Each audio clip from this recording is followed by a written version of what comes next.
Hello, this is Kevin Benedict, Senior Analyst for Digital Transformation at Cognizant, reporting live this week from ASUG, or the Sapphire Conference for SAP.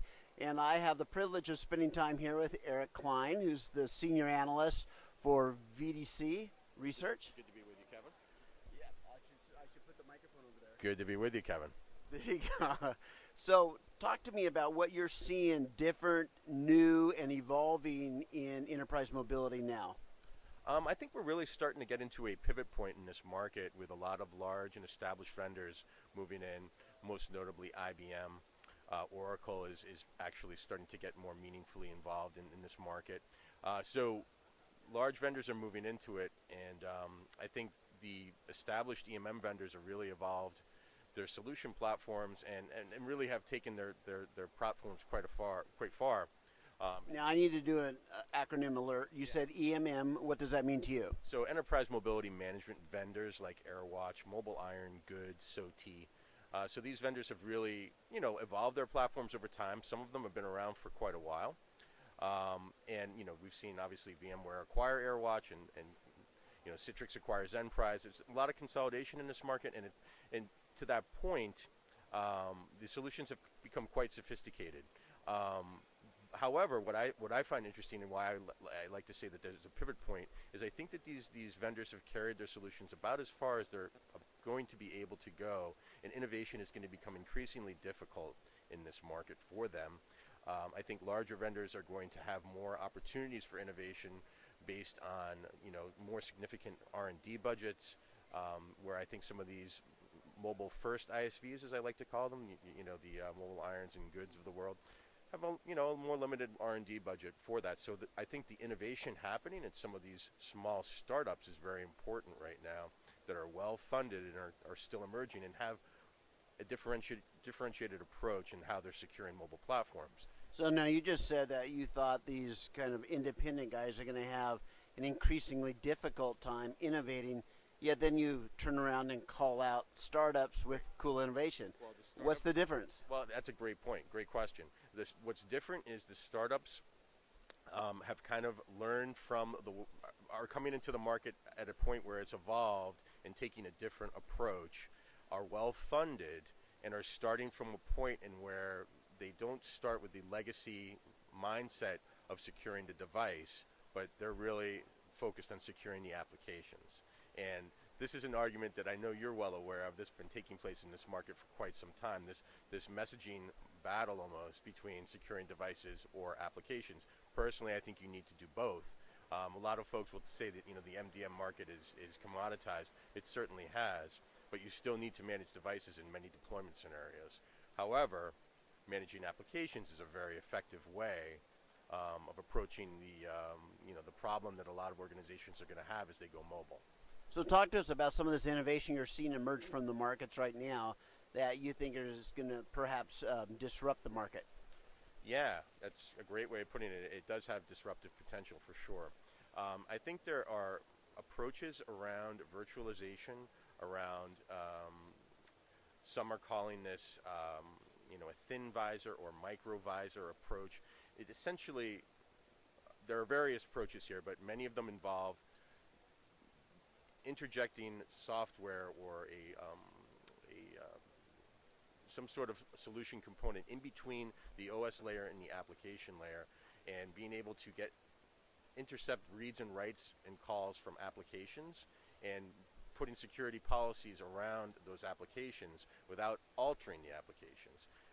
It's pretty technical, but it's a pretty sophisticated, and it seems as though it's a very adequate way of doing things. What's new about it is it's very agnostic, as some people say, meaning it can apply to any application, any third-party application, any application, any content even.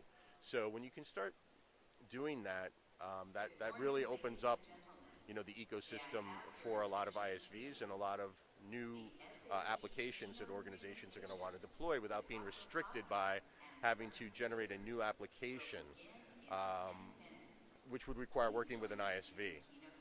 So you see a lot of partnerships with security vendors, mobile security vendors, or EMM vendors, partnering with ISVs to create and delivering custom applications that way. New methods can just take any application right out of the apps App Store, apply policies, and give it to an employee or a customer. Most notable in this that's doing this is Blue Box Security, is one of the vendors that I think is really interesting and differentiated here. One thing I question about their approach is whether or not they are violating any licensing associated with some of the software. That's one of the conundrums. There's some very strict requirements from vendors like Apple and Google and how their apps are delivered to devices. And theoretically, these apps are being intercepted and modified prior to being installed on a device. Yeah, because that opens up the question, does that give other malware companies and hackers the opportunity to insert something in there and intercept the same? All kinds of issues, actually. I think that's one issue, and I think the actual IP, of the software owner is maybe, that may not be the way that they want their software to be delivered to a customer. Now, Eric, I'm also seeing a lot of discussion around dual persona, where you have your work view and others that want your personal view. What do you see in emerge in that area? That's, I think, a very important area right now. I personally, from what I have seen from customers I've spoken with, what I'm seeing on the ground, very little uptake in adoption of solutions to do this effectively. But there's a little bit of nuance in what some people mean about dual persona. It's not just a folder on a device. It's actually, in many cases, it's an actual virtualized entire operating system. So would they have they could have a different code, right? And when they enter that different code, they get all work view. A completely different operating system. They go back, log in as their personal life, and they just see a personal view. Yes, and that's I think that's a very attractive and elegant way of doing this. Our data is commingled on our personal devices these days, even on our work devices. Obviously, inevitably, we're going to maybe do something personal with our work device, right? Because no, have you ever seen that? I think we see it all the time, unfortunately. Exactly. Well, let me just tell you a personal story. Yeah. In my world, a lot of my colleagues were given a company device. Yep. Everybody has their iPhone. Yep. The company device actually sits in their closet. Yep. They never use it. So they do. I've seen a lot of my colleagues, they start out using it, yep, but over the months they're going, this is just such a pain. Right. And that ultimately convenience rules, exactly, and they set one aside. That's a perfect way of saying it. And I think that happens all over the place. The dual persona approach is an elegant one and an interesting one because it does solve the problem. What it will require, though, is for some of these vendors that are emerging in this space. So you have Divide being acquired by Google, and that's going to be interesting. They were a vendor who participated in this dual persona market in a way that wasn't virtualizing the OS per se, but did create a separate persona. There are others who virtualize the OS. A vendor in that space is Red Ben Software, or OK Labs is another company that has a solution there. And then there's another approach that doesn't involve virtualizing the entire OS from a company called Cellrox. That's also very interesting. But a company like Cellrox has to work with the chipset vendor at the device level, or a hardware OEM, or maybe even a carrier potentially, who may interject themselves into this market. And AT&T, as an example, has a solution called Toggle that they use. There's another one called OpenPeak. So there are many vendors participating here, actually.